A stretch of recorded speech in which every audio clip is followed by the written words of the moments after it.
Late evening in the capital of the United States of America. One of the pizzerias of a popular franchise receives a very strange order. Immediately 21 pizzas to one address. What address is this? It turns out to be CIA headquarters, and this is only the beginning. Soon, similar orders start arriving at pizzerias near the Pentagon and the White House, and continue until 2 a.m. At that moment, 10,000 kilometers from Washington, on another continent, a war begins. Nearly 90,000 Iraqi soldiers and 690 Iraqi tanks invade the territory of Kuwait, a small Middle Eastern emirate. Before this, Iraqi President Saddam Hussein accuses the authorities of Kuwait of illegally pumping Iraqi oil for many years. Iraq occupies Kuwait. UN forces led by the United States stand up for Kuwait. In history textbooks, this conflict will be known as the Gulf War. It will last 6 months and end with the victory of the UN coalition. Sanctions are imposed against Iraq. Almost all of them will remain in effect until 2003. And then the Americans will invade Iraq, remove Saddam Hussein, and he himself will be hanged. Here you may reasonably ask, what does pizza actually have to do with this? And what connection could it possibly have to the fate of dictators and presidents? Journalists soon ask the same question to the owner of a popular Washington pizza chain, businessman Frank Meeks. And he calmly replied, "Well, you guys over there in your newsrooms always learn the news last. We always know when things are heating up.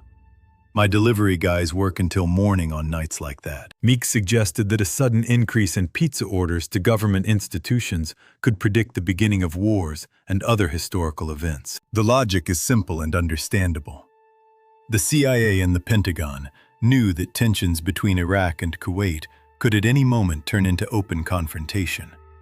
And for that reason, they stayed late at work. When it became clear that dinner at home would not happen, government institutions all over Washington began ordering pizza by the dozens of boxes. That is how the theory of the so-called pizza index was born.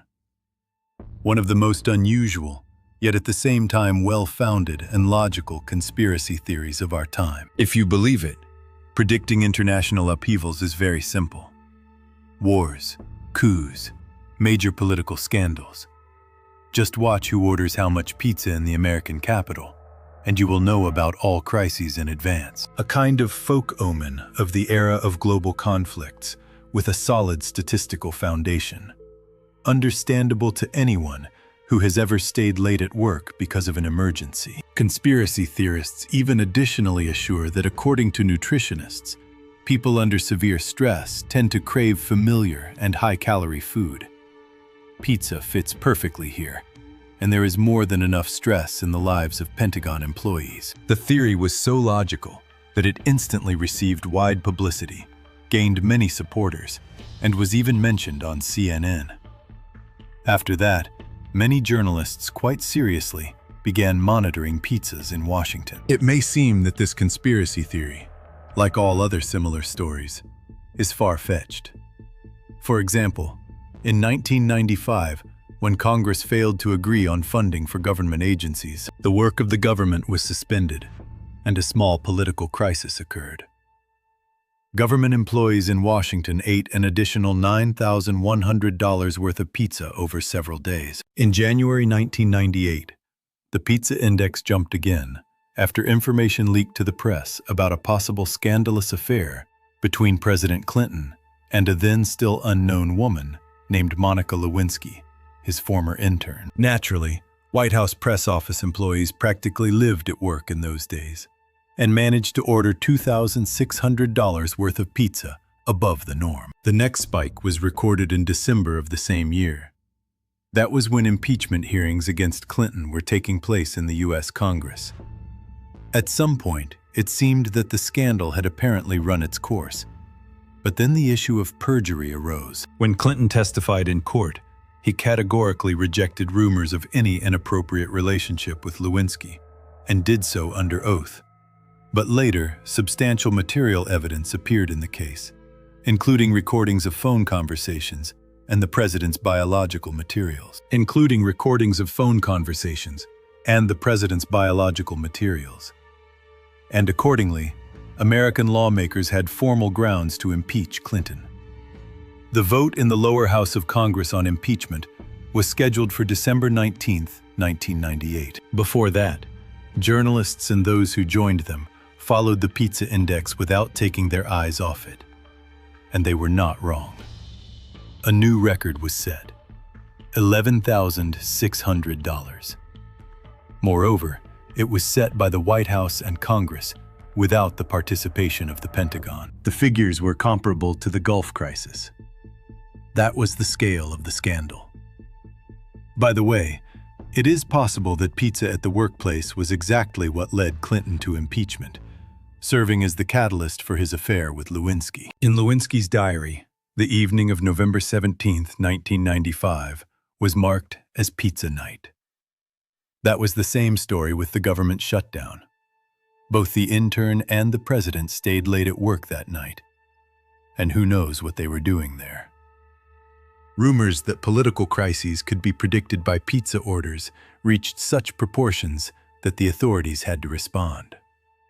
CIA spokesman Mark Mansfield stated back in January 1991 that his colleagues work with full dedication 24/7 and do not need pizza for that at all. Mansfield emphasized that intelligence officers do not need to order anything and that several cafeterias operate around the clock at CIA headquarters, with donuts, sandwiches, rolls, and of course, pizza. Clearly, the rumors did not die down after that. Quite the opposite. Over time, the pizza index theory began acquiring new details.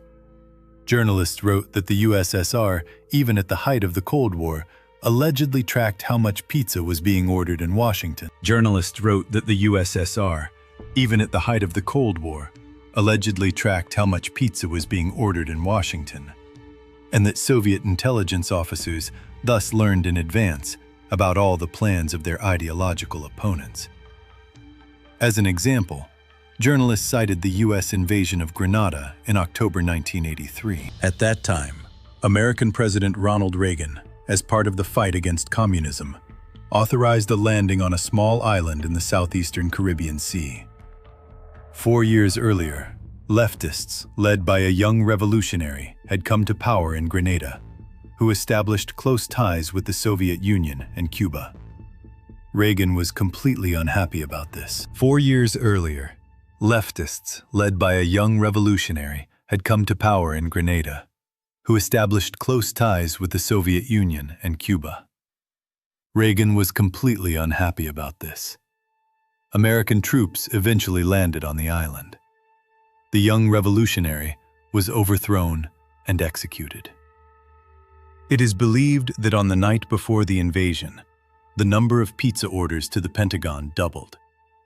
Similar activity was allegedly also noted in December 1989. That was when the Americans sent troops into Panama. The justification for the invasion was the protection of American citizens abroad, as well as the destruction of drug trafficking channels operating under the protection of local dictator Manuel Noriega. Noriega was removed, arrested, and taken to the States. It is believed that among the people who made good money as a result of this operation were the owners of Washington pizzerias. At the same time, it should be noted that pizzerias are not the Ministry of Defense or intelligence headquarters. Their archives have hardly survived to this day. So information about the Grenada and Panama spikes in the pizza index cannot be considered 100% reliable. Many conspiracy theories eventually bore the public and fade into the past. But not the pizza index theory. Recently, it has only been gaining popularity and acquiring new details. Some enthusiastic conspiracy theorists began tracking what toppings government employees ordered on their pizzas and came to interesting conclusions. It turned out that during periods of crisis, not only does the number of orders increase, but also the amount of extra toppings that military intelligence officers and officials ask to be added to their pizzas. For example, one of the most popular toppings in the days before the Clinton impeachment vote was meat, while the number of orders with extra cheese from the White House jumped by 32% at the same time. Among other conflicts and crises, various sources mention the NATO bombing of Yugoslavia in 1999, American airstrikes during the Syrian Civil War, and the killing of one of the leaders of the Islamic Revolutionary Guard Corps, Qasem Soleimani, in 2020, authorized by Donald Trump. But the most thoroughly documented case is the operation to eliminate Osama bin Laden on May 2, 2011. On that day, employees of President Barack Obama's administration and the president himself truly destroyed an unbelievable amount of pizza. One eyewitness compared the atmosphere in the White House Situation Room to a student dormitory. That is how piled up it was with empty boxes. The freshest example of how the pizza index works is the conflict between Israel and Iran. On the night of June 13, 2025, the Israelis began bombing Iran as part of Operation Rising Lion. Literally 1 hour before that, according to reports from Agence France-Presse, the number of pizza orders in Washington noticeably spiked. Conspiracy theorists then predicted the start of a major conflict, and they were right. Donald Trump later confirmed that his people knew about the beginning of the Israeli operation in advance. It is impossible to say how real the pizza index is as a forecasting tool. One thing is clear.